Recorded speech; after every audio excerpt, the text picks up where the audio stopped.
History repeats itself. Sudurpashchim royals लगातार दोस्रो season फाइनलमा पुगेका छन् अनि विराटनगर खै के भनौँ, आज त इन्ट्रो पनि पुरा हुन नपाई आउट। के विराटनगर र सुदूरपश्चिम फेरि देख्न पाइएला यो सिजन? र यो सिजन कुन नेपाली खेलाडीले सबैभन्दा राम्रो प्रदर्शन गरे जस्तो लाग्छ? तल कमेन्टमा अहिले नै लेखिदिनुहोस्। Welcome to the craziest knockout battle, Sudurpashchim versus Biratnagar qualifier 1। र आज सुदूरपश्चिमले आफ्नो मिठो बदला पुरै कन्फिडेन्सका साथ लिएको छ। 155 रनको लक्ष्य लिएर मैदान छिरेको विराटनगर तर 14.1 ओभरमै 78मै अल आउट। यो त चेस भन्दा पनि प्र्याक्टिस सेसन जस्तो देखियो। पहिलो बलमै स्याम हेजलेट आउट। दर्शकहरू भने आज त हाइलाइट नै विकेटबाट सुरु भयो। त्यसपछि Guptill 2 रनमै out.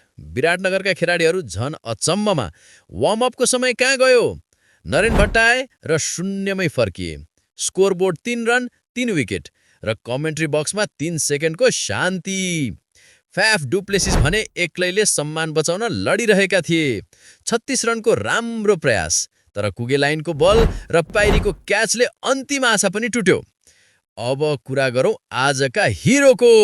Vinod Bhandari सुदूरपश्चिमको पर्खार। 63 run, classy, शान्त र पुरै डोमिनेटिङ। उनको हाफ सेन्चुरीले खेलको दिशा पुरै बदलिदियो। ज्याक्सनको छिटो झरी त 20 रन।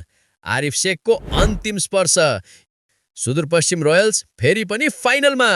गत सिजन जनकपुरलाई हराएर पुगेका थिए। यस सिजन विराटनगरलाई 77 रनले पराजित गर्दै उनीहरू फाइनलमा उडेका छन्। यो भिडियो मन परेको छ भने लाइक, कमेन्ट, फलो र सेयर गर्न नबिर्सनुहोस्। अनि यो सिजन कसले बाजी मार्ला? कमेन्टमा अहिले नै लेखिदिनुहोस्। See you in another battle. रमाइलो ग्यारेन्टी।